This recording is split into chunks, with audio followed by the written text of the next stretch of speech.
Hi, Miss Chen. Nice to see you again. Welcome to our booth. It's not Pablo Machado's first time attending the Import Expo, but you can tell he's still excited.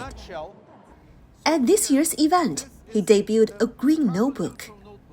This is the first carbon-neutral product that was ever launched in our industry in China. After launching here, this is going to be in the stores in China starting next week. Oh, yeah. Speedy. Yeah. But in fact, it's actually not my first time seeing the notebook. Nice to meet you, Pablo. 2 weeks ago, I met Pablo at the firm's lab in Shanghai. There, he couldn't wait to show me the notebook. This is our carbon-neutral notebook. We measured all the carbon emission across the full value chain, from cradle to grave. And all the unavoidable carbon emissions were offset with carbon credits generated by our forests in Brazil. Brazilian pulp maker Suzano entered China in the 1980s. Its pulp is used in making paper, diapers, sanitation supplies, and etc. We started importing back in the 80s 20,000 tons. And now, last year, we imported 5 million tons. According to the China Paper Association, China produced over 136 million tons of paper in 2024, a year-on-year increase of 5%. Digitalization may cut off some of the paper demand, but China's e-commerce market requires an immense stock of packaging paper. When talking about paper, the first thing came to most people's mind is pollution or waste. This is a very good question indeed.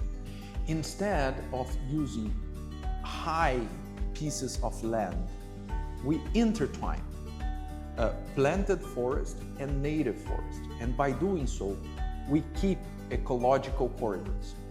And this is what is capable of enhancing biodiversity, because when you keep ecological corridors, the different native species can continue to migrate and cross. China represents 40% of the global demand in pulp, paper, textiles, and construction materials. In 2020, China brought up its carbon emission goals of reaching carbon peak before 2030 and carbon neutrality by 2060. The dual carbon policy of China is highly accretive to our business. Because on one hand, we have all the support from the policies and the government, and on the other hand, on the consumer side, we see also consumers looking more and more towards sustainable products. Printing on Suzano's carbon neutrality notebook are animals representing China and Brazil.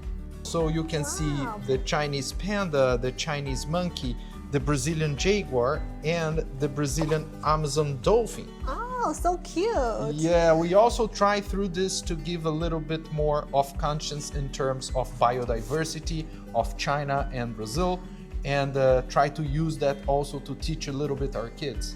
And more importantly, I think they are also symbols of the tie between China and Brazil, carrying forward the trade cooperation along with the green goals.